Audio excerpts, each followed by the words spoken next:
호세아서에서 하나님께서 호세아 선지자에게 음란한 여인 고멜에게 가서 장가들고 또한 그에게서 음란한 아이를 낳으라고 말씀하셨죠. 그러면 하나님께서 오늘 2장에서 이제 그 고멜에 대한 심판과 또한 그 고멜에 대한 그 벌을 내리시겠다고 말씀하시는데, 그 하나님의 신부인 이스라엘에게 그러한 벌을 내리시겠다고 말씀하시는데, 우리가 이 호세아서를 받아들일 때에 그 앞에 있는 하나님의 사랑을 먼저 생각해야 됩니다. 무엇이냐면 하나님께서는 이미 이스라엘이 그러한 자라는 것을 알고 계셨어요.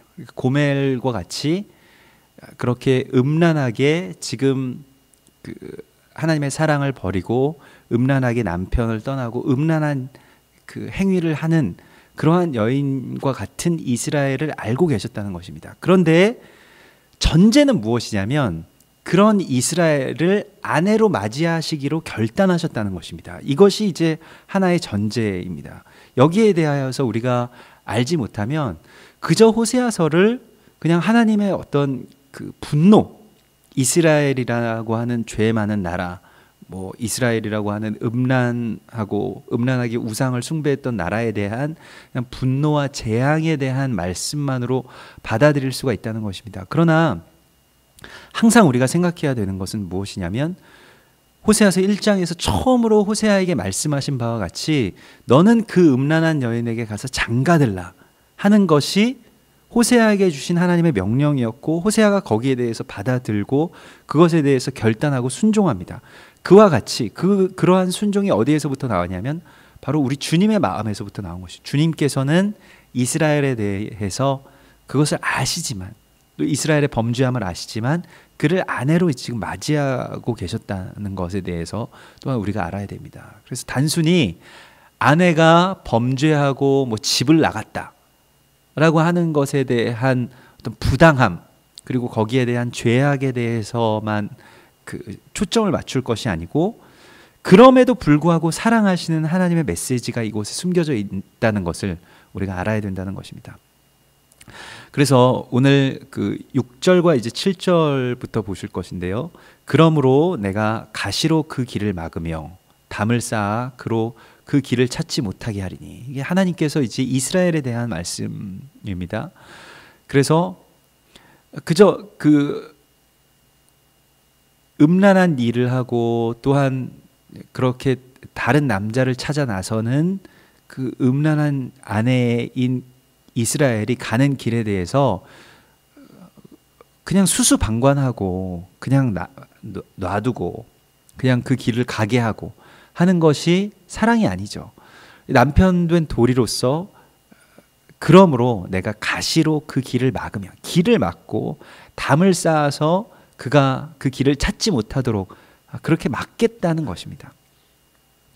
그러나 하나님의 이 제재, 하나님이 이 막으시는 것에 대한 것은 사실은 이것은 하나님의 완전한 그 길은 아닙니다. 그러니까 하나님께서 우리를 사랑하시는 데 있어서 사랑이라는 것이 통제로 되지 않는 것이죠. 제재로 되지 않는 것이죠. 그러니까 때려서 두려워서 이 일을 하게 하는 것은 하나님의 본 뜻은 아니십니다. 그러나 하나님께서는 그 길을 그래도 내가 막겠다라고 말씀하시죠. 그래서 사랑은 통제로 되지 않기 때문에 하나님의 어떤 딜레마가 여기에 있는 거예요. 그러니까 하나님의 권능과 힘이 없으셔서 우리의 길을 막으실 수 없는 것이 아니라 사랑이라는 그 관계 안으로 우리를 초대하시기 때문에 우리가 뭐 나쁜 짓을 하고 또한 우리가 범죄하는 길로 들어갈 때에 하나님께서는 안타까워하시지만은, 그러나 그것에 대해서 사실은 아주 적극적으로 그것을 막지 못하신다는 것입니다. 여기에 왜냐하면 그걸 막게 되면 하나님과 우리와의 관계가 그저 폭력적인 관계가 돼요. 말하자면 뭐 아내를 감금시킨다거나 아내에게 폭력을 행사한다거나, 그렇게 해서 아내가 그 음란한 아내인 고멜이 가지 못하게 하는 것 말고 그냥 그 길을 막고 담을 막고. 여러분 생각해 보십시오. 아내를 그냥 막으면 되는 것인데, 아내를 붙들어 매면 되는 것인데, 굳이 가서 길을 막고 담을 막고 뭐 그런다고 해서 아내가 그 길을 찾지 못하겠습니까? 그런데 그렇게 아주 대단한 일들을 하면서도 아내에게는 지금 손을 못 대는 것이죠. 왜냐하면 사랑하시기 때문에 그렇습니다. 그래서 7절에 그가 그 사랑하는 자를 따라갈지라도, 그러니까 다른 바알과 우상들을 사랑하여서 그를 따라갈지라도 그에게 가지 못하고 또 그들을 찾을지라도 만나지 못하게 될 것이다. 근데 그때 그가 이르기를 내가 본 남편에게로 돌아가리니 그때의 내 형편이 지금보다 나았음이라. 그래서 마치 누가복음 15장의 탕자의 비유처럼 모든 실패를 다 겪고 나서야 이제 돌아올 수 있는 것이죠. 그러니까 그 탕자가, 아버지는 다 예상을 하죠.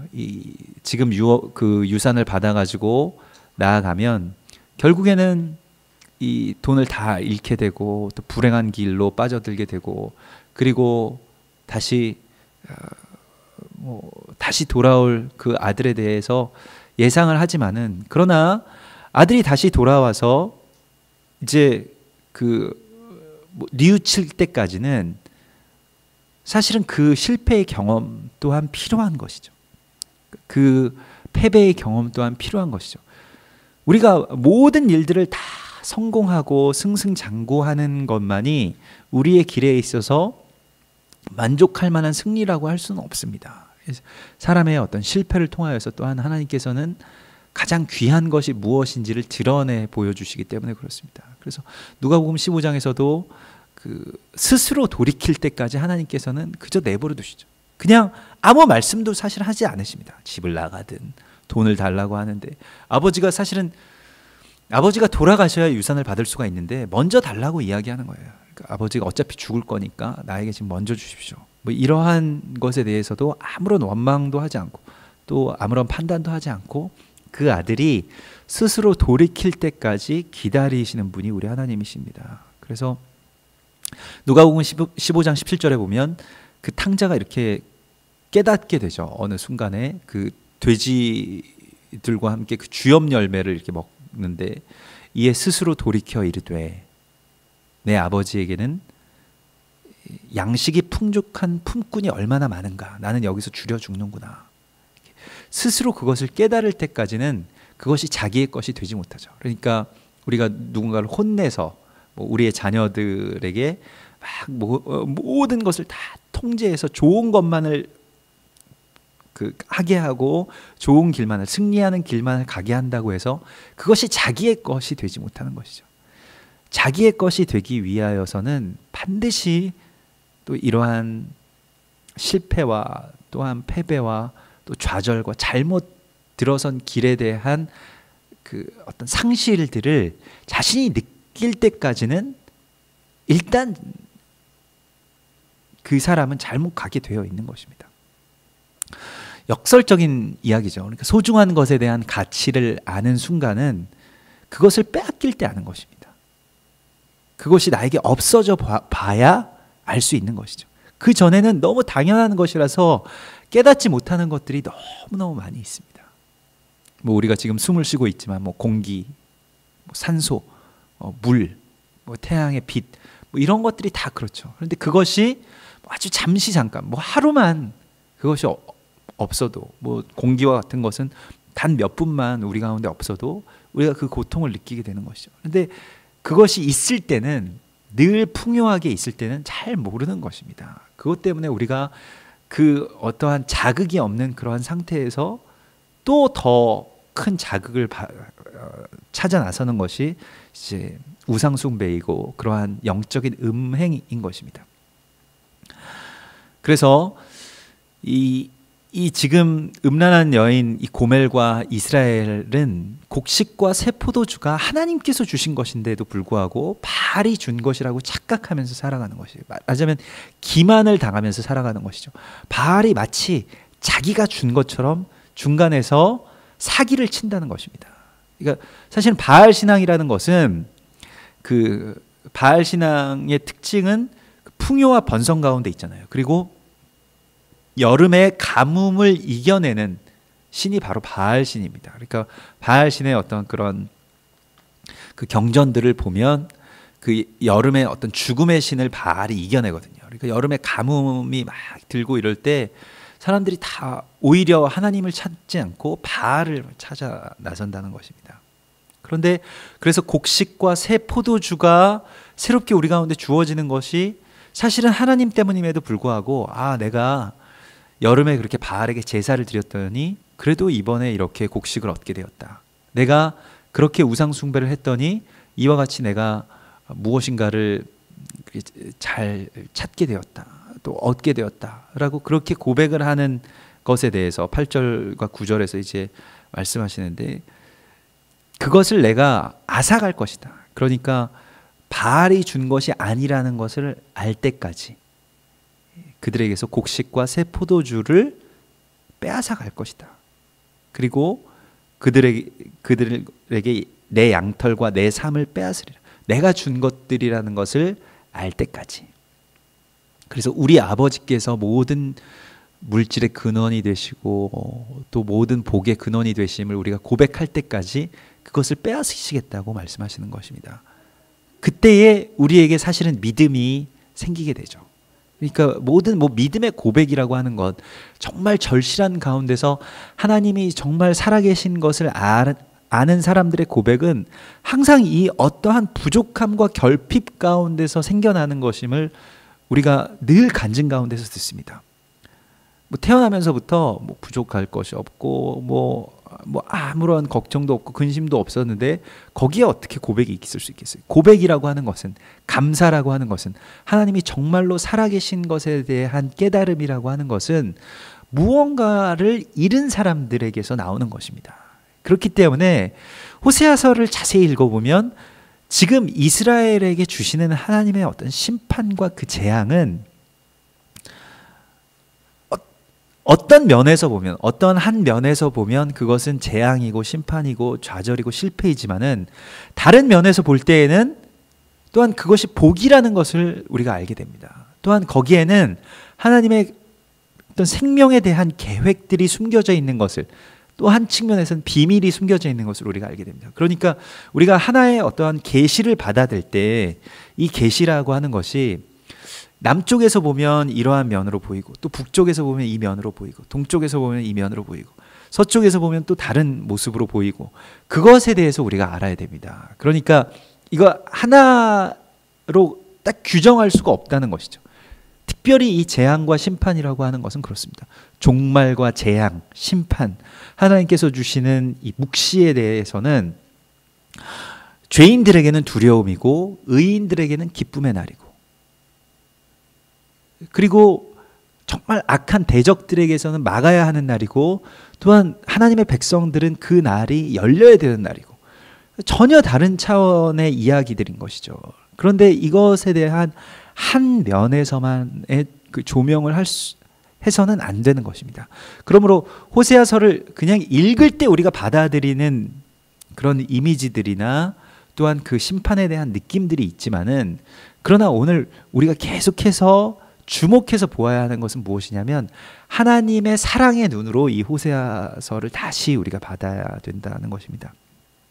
그래서 10절의 말씀도 보면 이제 내가 그 수치를 그 사랑하는 자의 눈앞에 드러내리니 그를 내 손에서 건져낼 사람이 없으리라.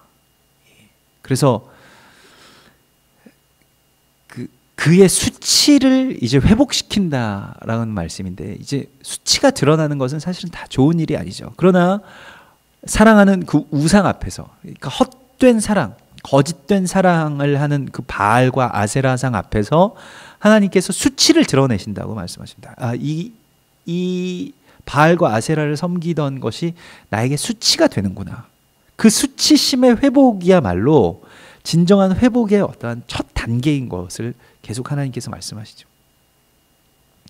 우리가 사랑하던 세상에서 우리가 인정을 받지 못하고, 우리가 그렇게 붙들려고 했던 것들에 대해서 거절을 당하고, 우리가 정말로 추구했던 어떠한 그러한 이 세상의 가치들에 대하여서 막히는 때에 우리가 이 세상 가운데서 숭배하던 것들, 우리가 받들던 것들에 대해서 막히고 거절당하는 그때에 하나님께서는 오늘 우리 가운데 이렇게 말씀하십니다. 그때가 되면 내가 그렇게 수치를 드러내게 될 것인데 그를 내 손에서 건져낼 사람이 없으리라. 이 수치를 드러낸다는 것이 그러면 하나님의 손에 들어간다는 것을 말하는 것이고 하나님의 품 안으로 다시 안기게 된다는 것을 말하죠. 그러나 세상의 가치에 있어서는 굉장히 수치스러운 일이라는 것입니다. 오늘날 한국 교회의 상황도 마찬가지인데요. 성도건, 목사건, 내가 교회 다니고 한국 교회에 이제 어떠한 그러한 일원입니다. 예수 믿는다는 말을 하기가 점점 더 어렵게 되는 시기 가운데 와 있습니다. 근데 중요한 거는 사실은 이때인데 이렇게 하나님께서 우리에게 이 세상의 어떤 가치에 대한 또한 세상의 신 앞에서 수치를 당하게 하시는 이때에 우리가 지금 이제 이 수치에 대하여서 어떻게 반응하여야 할 것이냐 하는 것입니다. 이때에 우리가 하나님께로 돌아오는 그 길로 또 그 기회로 이 수치를 받아들이지 않으면 이 수치는 그냥 우리를 아프게 하는 실패가 될 뿐이죠. 근데 우리가 이 수치를 통하여서 하나님의 어떠한 또 다른 하나님의 손으로 들어가는 하나님의 품 안으로 들어가는 길이 열린다는 것을 우리가 알아야 됩니다. 누가복음 14장에서 예수님이 이렇게 말씀하시는데요. 누가복음 14장 38절에서 누구든지 이 음란하고 죄 많은 세대에서 나와 내 말을 부끄러워하면 인자도 아버지의 영광으로 거룩한 천사들과 함께 올 때에 그 사람을 부끄러워하리라. 우리가 세상의 가치에 세상의 신을 섬길 때 바알과 아세라를 섬길 때 이 세상에서 부끄러움을 당하게 되는 날이 오는데 그러나 그때 우리가 붙들어야 되는 것은 무엇이냐면 하나님의 손입니다. 하나님의 손을 붙들고 하나님께로 나아가야 됩니다. 그래서 호세아에서 말하는 이 수치에 대한 회복은 사실은 절망적인 일이라기보다는 소망에 대한 회복이죠. 하나님께서 내 손에서 이제 누구도 빼앗을 수가 없게 된다 라고 말씀하시는 것입니다. 우리는 그 수치를 회복해야 되겠습니다. 그 수치야말로 에덴으로 다시 돌아가는 하나의 그 문이 되는 것이죠. 그래서 우리가 죄악을 저질렀을 때 에덴에서 아담과 하와가 처음으로 느꼈던 그 감정, 죄에 대한 수치심, 부끄러워서 숨을 정도의 그 수치심을 회복해야 다시 그 땅으로 돌아갈 수 있는 것입니다. 그런데 아무런 수치심이 없고 그냥 바알과 아세라를 섬기면서 하나님과 동시에 막 동시다발적으로 마음으로는 이제 하나님을 뭐 섬긴다고 하지만은 그러나 어떤 한편으로는 또한 바알을 섬기면서 그냥 뒤죽박죽 되어 있는 그 음란한 것에 대한 아무런 자책이나 가책이 없이 그냥 살아가고 있는 우리가 느껴야 하는 감정은 바로 이 수치심입니다. 그리고 우리 안에 이것이 회복될 때에야 그 다음에 분별이 생기는 것이죠. 이거 잘못된 것이었구나. 이것을 더 이상 내가 나의 남편이라고 부르지 않아야 되겠구나 하는 것을 우리가 알게 된다는 것입니다. 그 예수 만났을 때 사마리아 여인이 더 이상 자신이 부르던 그 주인들, 자신이 집 주인이라고 부르던 자신이 남편이라고 부르던 자들이 남편이 아니라는 것을 깨닫게 되는 것이죠. 그 이전까지 5명의 남편이 있었지만은 그 남편이 남편이 아니다.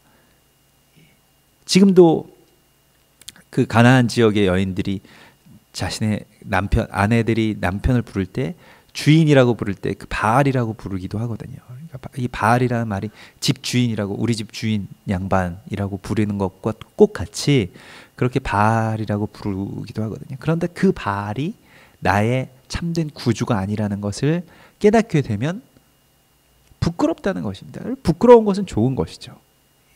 그렇게 하나님께서는 우리를 실패하게 하시고 좌절하게 하시고 또한 그 이전에 우리가 의지했던 바알들 앞에서 부끄러움을 당하게 하신다는 것입니다.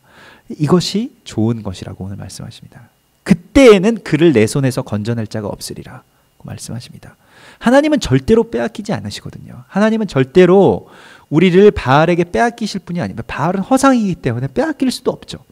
그렇기 때문에 주님께서는 그렇게 말씀하십니다.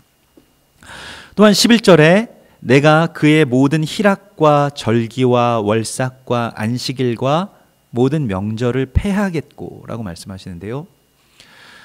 그 범죄한 자에게 지금 하나님께서 말씀하시는, 범죄한 이스라엘에게 말씀하시는 것은 절기와 안식일을 폐하시겠다는 것입니다. 절기와 안식일을 닫으십니다.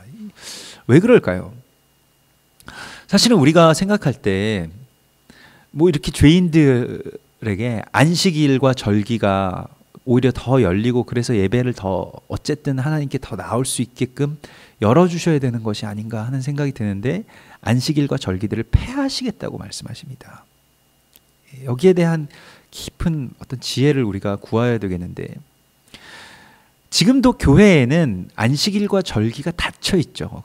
그 시기를 우리가 알아야 되는데요. 지금 이 이스라엘에게, 이스라엘이라고 하는 것은 이제 북이스라엘과 온 교회라는 것을 우리가 지금 이해하고 있습니다. 그런데 이제 그런 온 이스라엘인 이 교회, 이방의 교회와 그리고 우리 예수 믿는 자들에게 지금 닫혀 있는 것이 안식일과 절기들이죠. 거기에 대해서 아주 철저하게 닫혀 있는데, 이것이 무엇이냐 하면 하나님께서 닫아 놓으신 것이라는 것을 우리가 알아야 됩니다. 이건 굉장히 중요한 문제인데요. 절기와 안식일은 우리의 의무가 아니고 시간의 그 거룩함의 지성소로 들어가는 문과 같은 것이에요.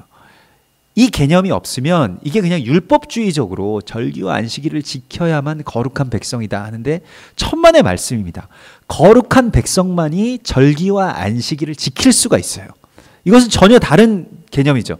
절기와 안식일을, 율법주의자나 바리새인들은 절기와 안식일을 지켜야 하나님의 백성이 된다라고 말합니다만은, 호세아서에서는 내가 범죄한 백성들에게 이 문을 닫을 것이라고 하나님께서 말씀하시는 것입니다. 왜 그러냐면, 이제 그 절기 가운데 들어가게 되는 것은 이 시간의 거룩함으로 들어가는 것인데, 에덴 동산의 생명나무의 열매를 하나님께서 이 죄인들에게 빼앗기지 않으시기 위해서 천사들과 두루 도는 화영검으로 그것을 지키시죠. 다시는 에덴 동산으로 들어갈 수 없게 하시는 것과 마찬가지로, 에덴 동산은 한 지역이라기보다는 어떤 영적인 관문이라고 할 수 있겠는데, 그곳으로 들어갈 수가 없게 되는 것입니다.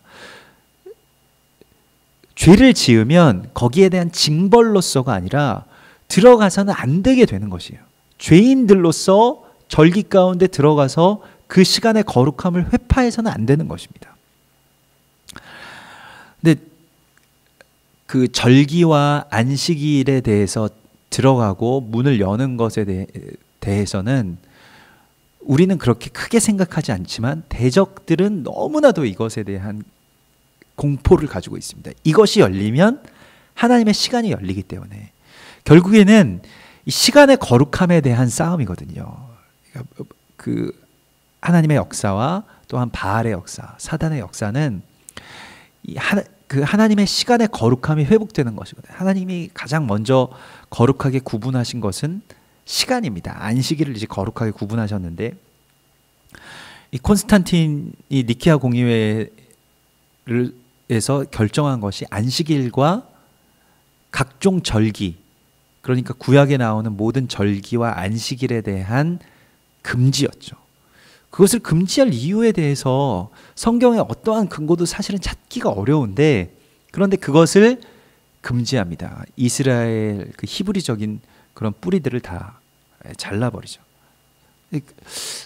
그리고 그 안식일과 절기를 대체해서 이방의 신에 대한, 그러니까 뭐 크리스마스는 뭐 태양신, 태양이 탄생한 날, 뭐 부활절은 아세라의 탄생하는 날, 뭐 그런 식으로 이 이방신의 절기들, 로마에서 지키던 이방신의 절기들을 하나님의 절기와 대체해 버립니다. 굉장히 중요한 일들이죠. 그래서 항상 사단의 계획들에서 먼저 타겟이 되는 부분은 이 시간에 대한 부분입니다. 안식일과 절기에 대한 부분인데, 이것이 닫혀지게 됩니다. 그리고 뭐 우리가 어제부터 이제 그 한우카 수전절을 이렇게 사실은 이렇게 열고 지키고 있습니다마는, 그 수전절을 누리고 있습니다마는, 열방의 회복이 없이, 이스라엘의 회복이 없고 열방의 회복이 없이, 온 열방의 회복이 없이 절기의 회복이 있을 수가 없습니다. 이것을 우리가 알아야 되는데요. 그래서 하나님께서 어떠한 때까지 이것을 문을 닫아 놓으시는 것, 이 가장 거룩한 것을 하나님께서 지키시는 것에 대해서 우리 가운데 주시는데, 이것이 사실은 이스라엘에 대한 아주 중요하고도 큰 비밀입니다.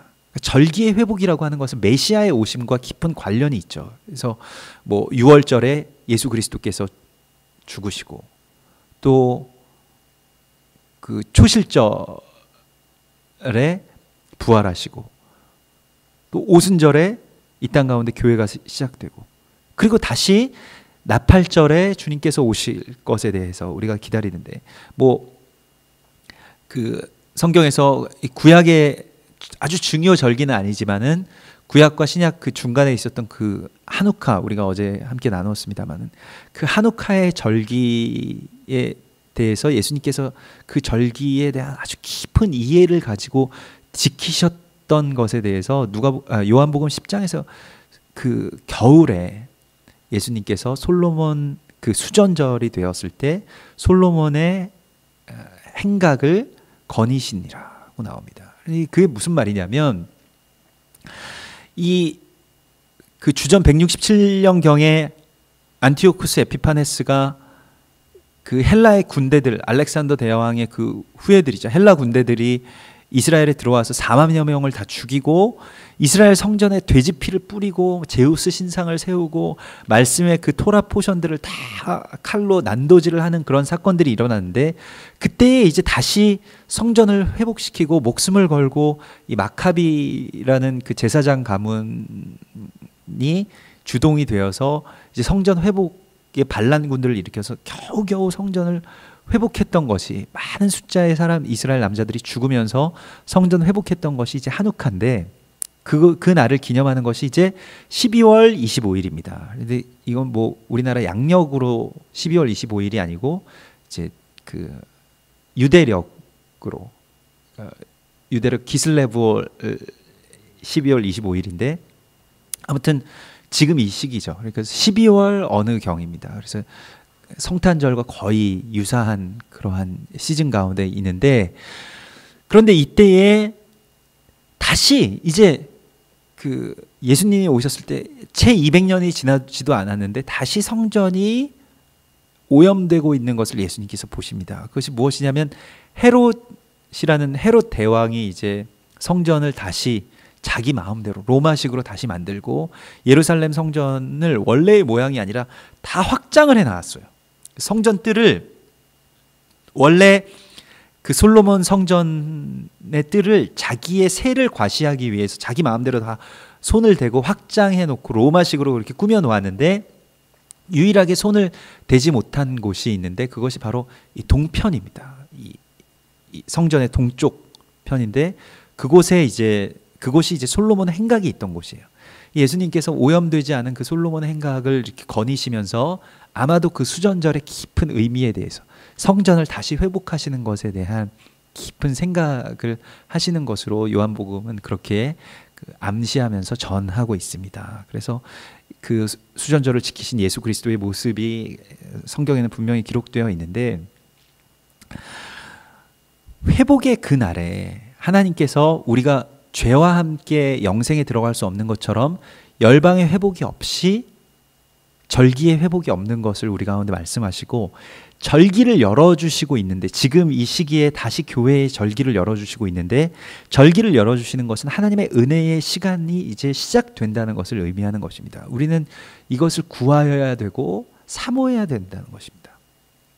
회복의 그날에는 절기를 지키는 것이 우리의 권세가 되고, 또한 우리에게 주신 하나님의 은혜의 표징이 되는 것이죠. 그래서 이것이 의무가 아니고, 이것이 뭐 천국에 들어가는 백성들이 마땅히 해야 되는 어떠한 그런 규례가 아니라, 이미 하나님의 백성이 된 자들에게 주시는 하나님의 거룩한 약속이고, 또한 그 하나님의 절기, 하나님의 그 시간에 그 초대하는 초대장과 같은 것입니다.